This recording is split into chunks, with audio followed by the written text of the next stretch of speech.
Picard season 2. I'm just reviewing the season in a whole. I did review the first few episodes for a while, every single week, and then I just kind of lost interest in doing that. So I just was like, all right, well, when season 2 finishes, I'll review the whole season. Um, I will be talking about The Offer soon and Star Trek Strange New Worlds. So stay tuned for those reviews. I haven't decided with The Offer if I'm going to review the season as a whole on that show because the episodes are extremely long. But I am debating on that. But Strange New Worlds, I definitely want to talk about week to week. Picard season 2 was great though. It is a really good season of this show.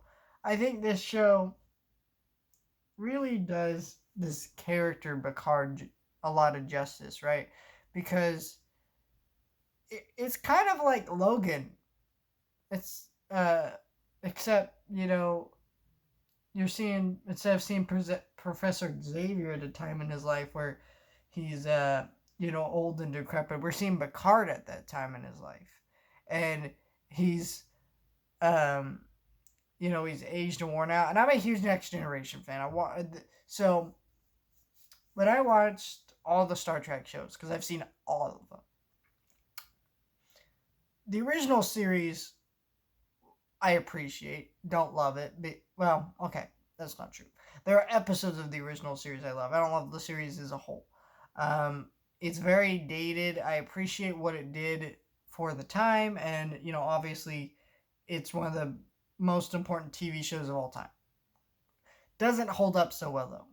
So while I watch the Mirror Mirror episode or the Troubles with Tribbles episode, things like that, from time to time, I don't like rewatch the series a super ton. So when I was trying to get into Star Trek, well, it was Next Generation that got me into Star Trek. Now I wasn't alive when the show. Oh, I was born in 2003, so the show was long over by then.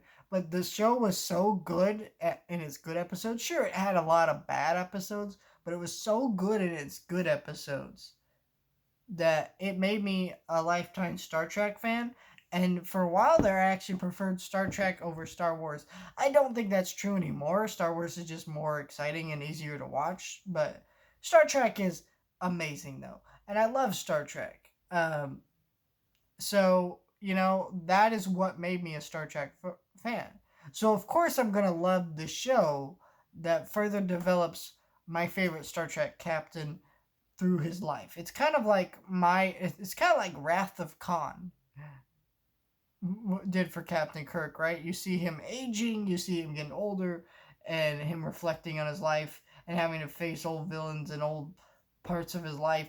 And this show kind of does similar things like that and similar ideas and themes for Picard, and I just really like that. The time travel element to this season was really cool. Seeing certain characters again, I won't spoil, was just great. And I think this show is my new favorite of the modern Star Trek shows besides Star Trek Prodigy.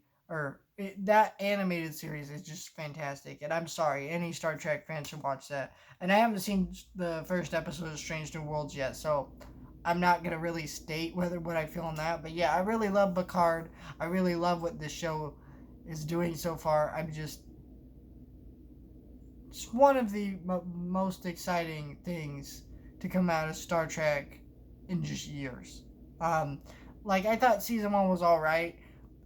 My main issue with season 1 was that it was just so slow. And by episode 5, you're like, we're halfway through the season and we're still assembling a crew. Like, what are we doing? And by the end of the season, I'm like, okay, we're going somewhere. But it was also like, we didn't go anywhere. But season 2 just fixed all my issues, gave me just great storytelling with a great character that I love, further developing him and making him interesting. And it just incredible. I love Picard.